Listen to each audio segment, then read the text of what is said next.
Right then, lads, welcome back to Kossi's Arsenal podcast. My name is Kossi. Good morning, good afternoon, good evening, wherever you are in all parts of the world. Welcome back to the channel and welcome back to a brand new video. We are going to be diving into Mikel Arteta's press conference. He's been speaking ahead of the Bournemouth game. Fabio Vieira is finally fit and very okay to be part of the Arsenal squad for the very first time ever since he signed for Arsenal. Now, he played in that under 21 game against Swansea on Wednesday, 45 minutes, together with Emile Smith-Rowe and Cedric Soares. But according to Mikel Arteta, everybody is fit. We're going to be diving into the team news and wherever he's been speaking. I think the most interesting part about his press conference, he spoke about Nicola Pepe and new signings, and he said, we want to add quality. We want to add top quality to the squad. And if a player doesn't add that, then at the moment, we will not be adding anyone,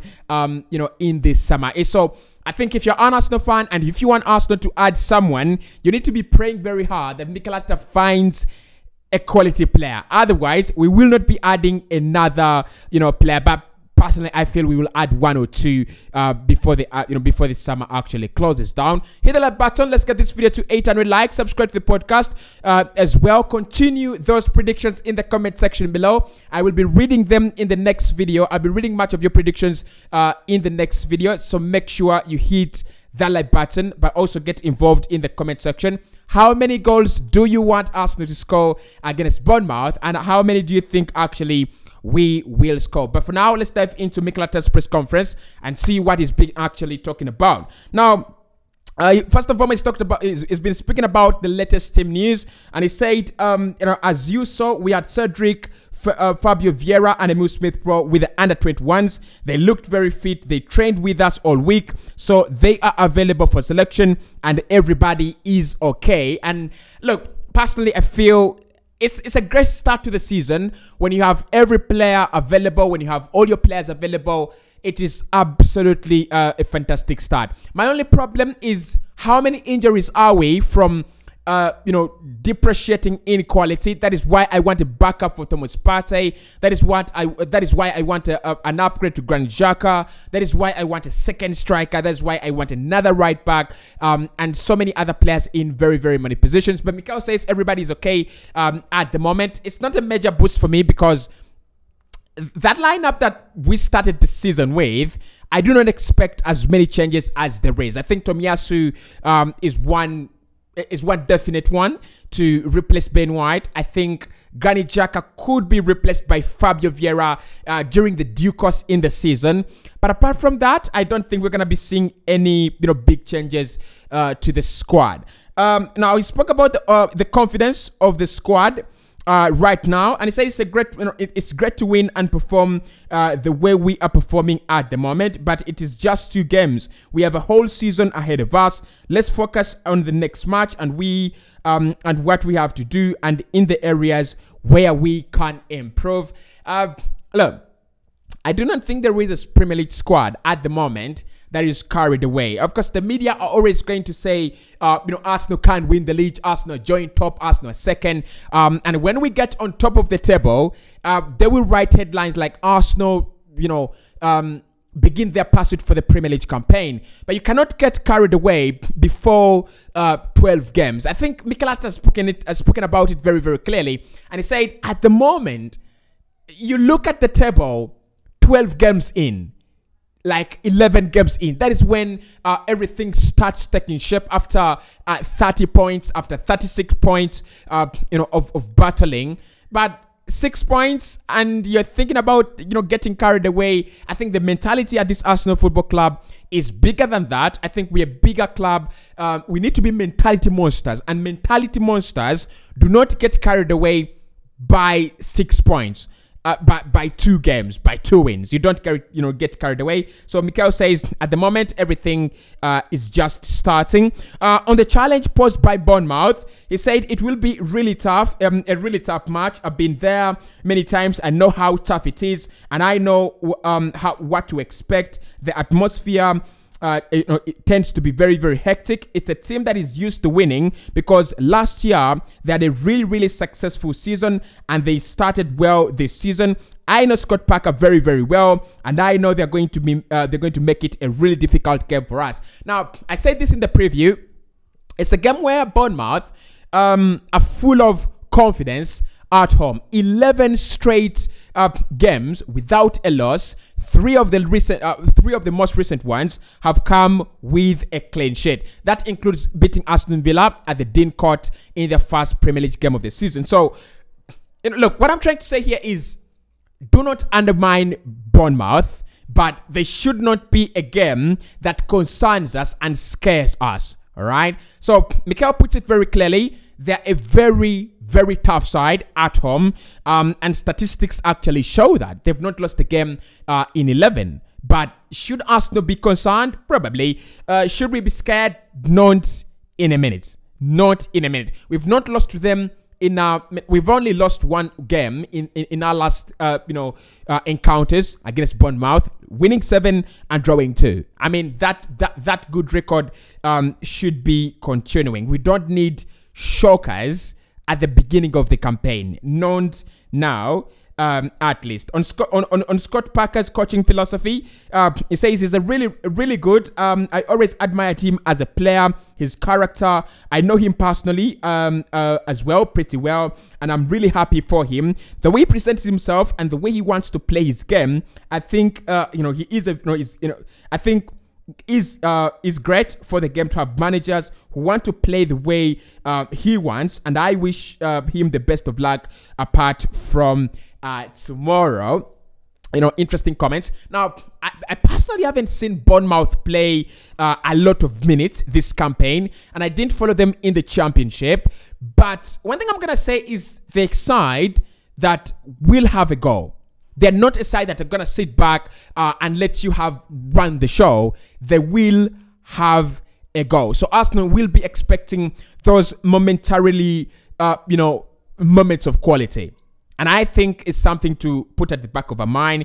But in the end, should be an easy one, honestly. On Gabriel Jesus' start with Arsenal, he said probably the biggest difference since I worked with him before his maturity. Obviously, a few years have gone by, a few experiences. As you mentioned, his language has really improved so much. He's got a little bit different role here. You can sense that straight away. I'm glad that he's having a good time and performing really well with the team. I've not seen a player that comes in and creates an impact in this Arsenal side. I think I last saw Cazorla. Let's be honest. I don't want to say that I've not seen a player that has created an instant impact. I'm going to say, if I'm going to rank players that have created an instant impact at Arsenal, I'm going to say Santi Cazorla right from the first game, because I think the first game that Cazorla played in Arsenal colours, it ended 0-0. But the impact he had on that Arsenal team, you could just sense it. That was a signing of the summer. The second player is of course Alexis Sanchez. He absolute history. Everything about him is history. It's a shame that he's gone to Manchester United and he cannot go down as an Arsenal legend, but I just wish he could go down as an Arsenal legend. But the third player is Gabriel Jesus. 2 assists, 2 goals against Leicester City. It's not the matter.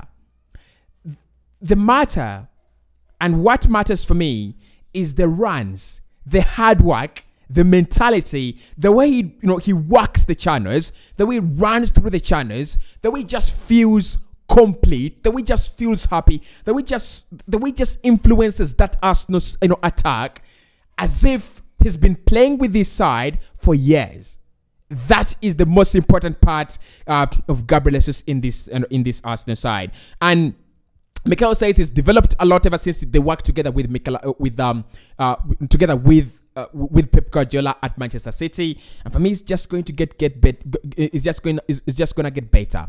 He will get better, and many Premier League defenses are really going to suffer. He spoke about on the main changes Gabi has made since his team He sees his time at Manchester City, and he said not many differences. I think he has really improved a lot in areas in his game because he has more experience. He's been working on them. For me, that makes the difference with him in his attitude, his willingness, and his desire to win every single training session. Every single ball in the game, and that's what makes him the player he actually is. Pep Guardiola said Gabriel Jesus is one of the best attacking forwards in the world. Indicating the way he presses, indicating the way he works the channels, and indicating the hunger he has as a player. I'm gonna say this. Gabriel Jesus' finishing needs some, neating. He needs to work on his finishing, just as Bukayo Saka, just as Gabriel Martinelli. But I do not think, at the moment, that is something to be scared of, because he's going to work hard and he will get more than 3 chances. I don't care if he gets 5 chances and scores 2 per 90, but what I care about is the fact that he's going to play other players in. He's going to allow, Gabriel Martinelli to get the chances. He's going to allow Saka to get the chances and Odegaard to get the chances, right? The rate at which he creates chances as a center forward is amazing. In the Crystal Palace game, Martin Odegaard should have scored.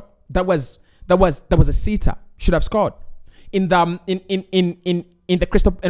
Leicester City game, an assist for Xhaka, an assist for Gabriel Martinelli, and more chances, by the way. Right, the fact that he runs timely from that central forward position, and he drifts forward, it just creates chance of space for players to run into. And Xhaka is a beneficiary, by the way. If you did watch critically the Leicester City game, Xhaka is making a lot of forward runs and is finding a lot of space. I don't think he can reutilize it anyway by scoring goals, but not very bad. On if our good start has changed our transfer plans, he says no. We are still in the same position. Obviously, the market gives you a lot of information and something that you may be that maybe you expect that could get you that you could get, you are not getting, and the same when it's ins and outs. But we are focused on the players that we have right now and getting the best out of them. Honestly, I think Arsenal do not want to sign as many players as every Arsenal fan wants, but we want to sign the quality that we want. So I think if there is a quality player that Mikel sees and Eddie sees, we'll actually get them through the door. On our senior players appearing for the under-21s, he says 100%. I think there were 3 different cases. Marquinhos has been playing with the under-21s, and we didn't believe that it was necessary for him to play again. Fabio and Emil, they have been injured. They haven't had any minutes. They needed that exposure. With Cedric, it was more a case of giving him the option. He wasn't in the squad last week. He hasn't played many minutes in preseason. We have to give the option for them. Look, I have no problem with players playing with the under-21s, but I think with Fabio Vieira, it was an advantage. Emil Smith-Rowe appeared against Leicester City, so I don't think there are much concerns. But can we see Fabio Vieira in that game against Bournemouth? It's kind of a soft game. You might not start him, but can you give him like 10 minutes, 20 minutes, and we see the kind of player he is, and just that kind of patch, just that kind of feel for the Premier League. That is what I want. I mean, there are not so many things I want this weekend. I want a 5-0 win. I want Fabio Vieira to start. I want a Gabriel Jesus hat-trick because I have him in my FPL, of course. I want Martin Odegaard to make assists because I have him in my FPL, for Christ's sake.